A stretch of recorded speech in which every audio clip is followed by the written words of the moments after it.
अस्सलाम वालेकुम नाज़रीन, बिस्मिल्लाहिर्रहमानिर्रहीम। आज मैं आपको बताऊंगा कि वज़ीर दाखिला मोहसिन नकवी की अमेरिका में किस किस किस से मुलाकात हुई, मुलाकात में क्या डिस्कस हुआ और उस मुलाकात को हकूमती ऐवानों में खुशियाँ मनाई गई या पीटीआई के लोग उस पर जश्न मना रहे हैं। मैं आपको सारी अंदरूनी कहानी बताऊंगा। मेरा चैनल सब्सक्राइब कर लीजिए, बेल आइकन के बटन को दबा लीजिए। नाज़रीन, मोहसिन नकवी वज़ीर दाखिला आला क़यादत की हदायत पर ट्रंप की हल्फ वफादारी की तकरीब में शिरकत करने के लिए पहुंचे और उधर से वो मुलाकातें भी करने लग गए। कांग्रेसमैन हैं उनके साथ। पहली मुलाकात उन्होंने जोए विल्सन के साथ की, दूसरी मुलाकात उन्होंने जैक ब्रैगमैन के साथ की और इसके अलावा भी उन्होंने मुलाकातें की। पर इन दो मुलाकातों का पाकिस्तानी मीडिया में बड़ा चर्चा रहा।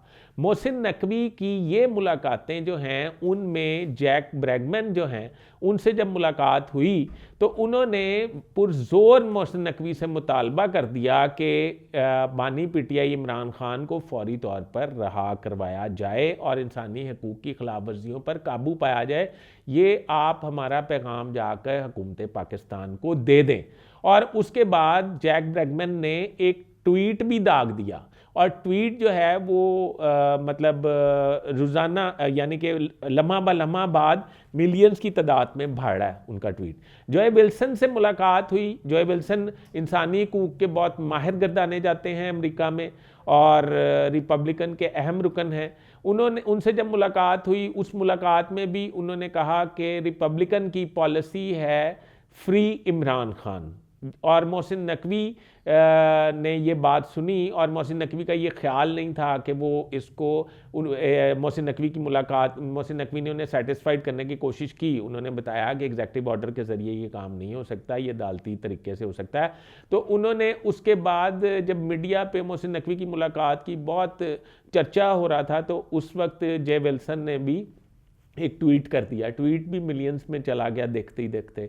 अब सूरत हाल ये है कि जब मिसाल के तौर पे माजी में रिपब्लिकन जो है वो टोटल अपना काम जो है वो ट्विटर के ज़रिए काम करते रहे हैं, उनका ये मतलब शेवा रहा है। अब इस ट्वीट्स को और वज़ीर दाखिला की मुलाकात को और उसमें होने वाली बातों को क्या समझा जाए इसका अंदाज़ा आप लगा लें। इधर से भी आप अंदाज़ा लगा सकते हैं कि बानी पीटीआई ने 31 जनवरी तक की डेडलाइन दी हुई थी और वो अचानक 20 जनवरी के बाद ही उन्होंने अचानक इनकार कर दिया कि अब मुज़ाकरात नहीं होंगे, अब मुज़ाकरात हुकूमत से नहीं हो सकते और उन्होंने मुज़ाकरात का बायकॉट कर दिया।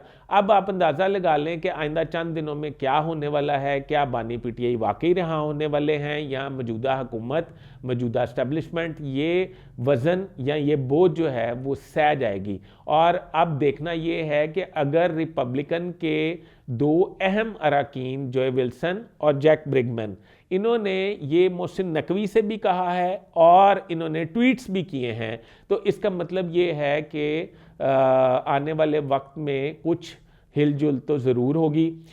वैसे तो मुलाकात हो जाना काफ़ी थी, उसमें बात जो भी होती वो बाहर नहीं आनी थी, पर उन दोनों ने ट्विटर के ज़रिए ये बात ज़बान ज़द आम कर दी है। अब देखते हैं आने वाले दिनों में क्या होता है। इसका मतलब ये कि मोहसिन नकवी का डोनाल्ड ट्रंप की हल्फ बर्दारी की तकरीब में जाना उल्टा पड़ गया है। अपने होस्ट फैसल इदरीस भट्ट को इजाज़त दीजिए। अल्लाह हाफ़िज़।